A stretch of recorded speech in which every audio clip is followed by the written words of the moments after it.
নমস্কাৰ ষ্টুডেণ্ট আজি আমি ক্লাছ 7 ইংলিছৰ লেসন নম্বৰ 1 হবিজ চেপ্টাৰটোৰ যিখিনি এক্টিভিটিজ আছে সেইখিনি আলোচনা কৰিবলৈ ওলাইছো activities 1 number let's find out how much we have understood A number what is a hobby এ আনসাৰটো হ'ব a free time activities which give us fun and joy আৰ hobbies B number what do hobbies give us B number answer to hobo hobbies give us fun and joy. C number what is philately? What difficulty would you face if you take up philately? D number what is Irfan's hobby? What does he like to do? D number answer to hobo Irfan's hobby is painting. He like to sit and paint landscapes. E number name a few indoor and outdoor hobbies. E number answer to hobo collecting stamps and coins, listening to music and reading books are indoor activities. Gardening, traveling, swimming, trekking, photography are outdoor activities. Playing and painting are both indoor and outdoor activities. F number what is a kitchen garden? F number answer to hobo a kitchen garden is a garden that produces vegetables for the family. G number every morning I water the plants and clean the beds. What does beds mean here? G number answer to hobo the bed means the surface ground on which plants stand.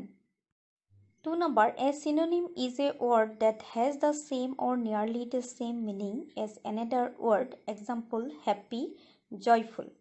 Synonym bulile eta শব্দৰ একে অৰ্থ বুজোৱা আৰু এটা শব্দকে বুজায় যেনে happy, joyful.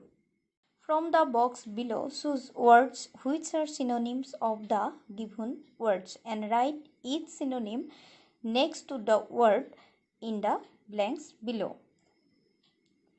A. Joy, happiness. B. Beautiful, pretty. C. Active, energetic. D. Leisure, free time. E. Start, begin. F. Develop, grow. 3 number look at the pictures of objects given below. Each object is related to an activity. Write the name of the object and the related activity in the space provided. One has been done for you. ইয়াতে কৈছে যে তলত দিয়া বস্তুবোৰৰ চিত্ৰবোৰ চোৱা আৰু প্ৰতিটো বস্তু এটাকৈ ক্ৰিয়াকলাপৰ লগত জড়িত হৈ আছে গতিকে সেই কিটাৰ নামকিটা লিখি দিয়া ইয়াতে এটা তোমালোকৰ কাৰণে কৰি দিয়া হৈছে guitar singing bat, playing, bicycle, cycling, pen, writing, book, reading, boat, booting. 4 number, let's play a game. Sit in groups according to your hobbies. Discuss in your group why you like this hobby and how you pursue it. ইয়াতে কৈছে যে এটা খেল খেলোৱা সকলোৱে নিজৰ অভিৰুচি অনুসৰি দলবদ্ধভাৱে বহা তুমি কি ভাল পোৱা আৰু কেনেকৈ সেই অভিৰুচি পূৰ কৰা আলোচনা কৰা The teacher will make the students sit in groups and ask the participants of each group to speak in turns. One participant will start with one sentence about his or her hobby and the next participant will continue the presentation. এটো তোমালোকে নিজে নিজে কৰিব পাৰিবা Number Parvin's hobby is baking. Fill in the blanks in the paragraph below with words that rhyme with bake, success. Zuri said to Parvin, please tell me how to bake a cake. Parvin replied, preheat the oven to 350 degree F and gather all the ingredients you need to bake a cake. Take 2 cups of flour, 4 eggs, 1 cup sugar, 1 cup butter or oil, 1 teaspoon baking powder and vanilla essence. You will need a cake pan and a sieve to put the flour and baking powder into the sieve. Shake the sieve to remove lumps if any. Cream the butter and sugar. Add a few drops of vanilla essence. Take care to bake the mixture light and creamy. Beat in the eggs and shake them one at a time. Add the dry mixture to the wet mixture little by little. Don't forget to grease the cake pan and dust it with flour. Bake the smooth mixture and pour it into the pan. Place the mixer in the oven till your cake turns golden brown. ইয়াতে দুইজনীয়ে জুৰি আৰু পাৰবিনে cake বনোৱাটো দেখুৱাইছে। 6 number, Roktim's hobby is traveling. He loves visiting places. He always prepares his itinerary before traveling. He leaves his itinerary with his mother. His mother knows where he is by looking at his itinerary. Read his itinerary. Personal travel. Destination Majuli, Assam. Duration of stay 2 days. Date of departure 10 November. Date of arrival 12 November. Place of stay Maihang Lodge, Kamalavari, Tini Ali. What to do? Visit Sotros, enjoy Ras Utsav, visit local markets.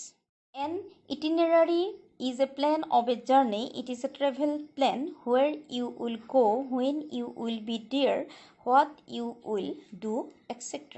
ইয়াতে কৈছে যে ৰক্তিমৰ অভিৰুচি হ'ল ভ্ৰমণ কৰা। তেওঁ বিভিন্ন ঠাইলৈ ফুৰিবলৈ যাই ভাল পায় আৰু ফুৰিবলৈ যোৱাৰ আগতে তেওঁ সদায় এটা ভ্ৰমণসূচী তৈয়াৰ কৰি লয়। এইটো তেওঁ মাকৰ হাতত দি যায়। মাকে সেই ভ্ৰমণসূচীখন চাই তেওঁ ক'ত আছে সেইটো গম পায়। তেওঁৰ ভ্ৰমণসূচীখন আমি এবাৰ পঢ়ি চাওঁ আহা। ডেষ্টিনেশ্যন অৰ্থাৎ লক্ষ্যস্থান দিছে Majuli, Assam. Duration of stay 2 days, ইয়াতে 2 দিন থকাৰ কথা লিখিছে। ডেট অফ ডিপাৰেচাৰ ঘূৰি অহাৰ তাৰিখ লিখিছে 10 নৱেম্বৰ। ডেট অফ এৰাইভেল 12 নৱেম্বৰ, মানে কোনদিনা আগমন হ'ব 12 নৱেম্বৰত। প্লেচ অফ ষ্টে অৰ্থাৎ থকাৰ স্থানখিনি লিখি দিছে Maihang lodge, Kamalabari, Tiniali. What to do visit sattras, enjoy Raas উৎসৱ, ভিজিট লোকেল মাৰ্কেটছ। ইয়াতে কৈছে যে সত্ৰ দৰ্শন, ৰাস উৎসৱৰ আনন্দ উপভোগ কৰা আৰু স্থানীয় বজাৰ ভ্ৰমণ কৰা। ইটিনেৰাৰী মানে হ'ল এটা ভ্ৰমণ আঁচনি বা ভ্ৰমণসূচী। ই এনে এটা পৰিকল্পনা যি ক'লৈ যাব আৰু ক'ত যাব বা সেই ঠাই কেতিয়া পাবগৈ, তাত কি কৰিব ইত্যাদি কথাবোৰ লিখা থাকে। Now think of a place you want to visit during your vacation and prepare your itinerary. Destination Guwahati, Assam. Duration of stay 2 days. Date of departure 2nd October. Date of arrival 4th October. Place of stay uncle's house in Guwahati. What to do? Visit zoo, Kalakshetra, Science Museum, Planetarium, Nehru Park, Kamakya Temple. Kamakya Temple. তোমালোকক নিজে নিজে কৰিব দিছে যদিও তোমালোকৰ বন্ধৰ এটা সময়সূচী মিলাই মই এইটো তোমালোকৰ কাৰণে লিখি দিছোঁ যে ডেষ্টিনেশ্যন দিছোঁ Guwahati, duration 2 days, date of departure 2nd October, date of arrival 4th October, place of stay uncle's house in Guwahati, what to do visit zoo, Kalakshetra, science museum, planetarium, Nehru park. ইয়াতে কৈছে যে বাক্যটো পঢ়া আৰু বাক্যৰ কিছু অংশ ইটালিক আখৰেৰে দিয়া আছে। SBGS এইখিনিৰ কথা কৈছে। এইখিনি হৈছে এটা ইডিয়মছ। তাৰপিছত কৈছে যে ইডিয়মছবিলাকৰ দ্বাৰা আমি একোটা বাক্য ৰচনা কৰিব পাৰোঁ। SBGSৰ মিনিংটো হ'ব ভেৰি বিজি, অৰ্থাৎ ইয়াক অসমীয়াত জতুৱা ঠাঁচ বুলি কোৱা হয়। ইয়াতে তোমালোকক কেইটামান জতুৱা ঠাঁচ তেনেকুৱা ইংলিছত দি দিছে। এ ব্লেছিং ইন ডিছগাইজ মানে হ'ল অভিশাপত আশীৰ্বাদ পোৱা, অৰ্থাৎ অভিশাপতে বহুত লাভ হোৱা বুলি কৈছে। বেগ এণ্ড বেগেজ মানে হ'ল তালি টোপোলাসহ। বিট এবাউট দ্য বাছ মানে হ'ল চালেবেৰে কোবোৱা। Try to use these idioms in sentence of your own. You can look up the dictionary to learn their meaning. A blessing in disguise. ইয়াতে যদি আমি সেন্টেন্সটো লিখো, missing the train was a blessing in disguise. Bag and baggage. The boy left for Guwahati, bag and baggage. Beat about the bus. Don't beat about the bus and tell me frankly what you think. 8 number, in class 6 you learned that you can make a new word by adding a suffix, a letter or a group of letters at the end of a word. In the exercise below, write the new words by adding meant at the end of the words. One is done for you. ইয়াতে ইয়াতে কৈছে যে তলৰ শব্দবিলাকৰ শেষত mend যোগ কৰি নতুন শব্দ বনোৱা এডভান্সমেণ্ট ইয়াতে এডভান্সমেণ্ট লগ লাগি হ'ব এডভান্সমেণ্ট ট্ৰিটমেণ্ট এনকাৰেজমেণ্ট এণ্টাৰটেইনমেণ্ট ইয়াতে কৈছে যে এটা আখৰ অথবা কেইটামান আখৰ একেলগে এটা শব্দৰ লগত যুক্ত হ'লে তাক ইংৰাজীত ছাফিক্স বুলি কোৱা হয় Now read the lesson and write in the box the words ending with the following suffix. ইয়াতে কৈছে যে এতিয়া পাঠটোৰ পৰা তলত দিয়া ছাফিক্সৰ যোগেদি শেষ হোৱা শব্দবিলাকৰ এখন তালিকা প্ৰস্তুত কৰা ION ING MENT ইয়াতে কেইটামান শব্দ মই লিখি দিব চেষ্টা কৰিছোঁ combination competition communication relaxation ING plus কৰি হ'ব collecting listening doing reading watering gardening visiting travelling ছিংিং ছুইমিং প্লেয়িং পেইণ্টিং মেণ্ট লগ লাগি হ'ব advancement treatment encouragement entertainment 9 number read the lesson and locate the sentences where the following phrasal verbs beginning with take occur then write the sentences in the space given below the word web up take out I like to take out my homework I take out my color box and color picture and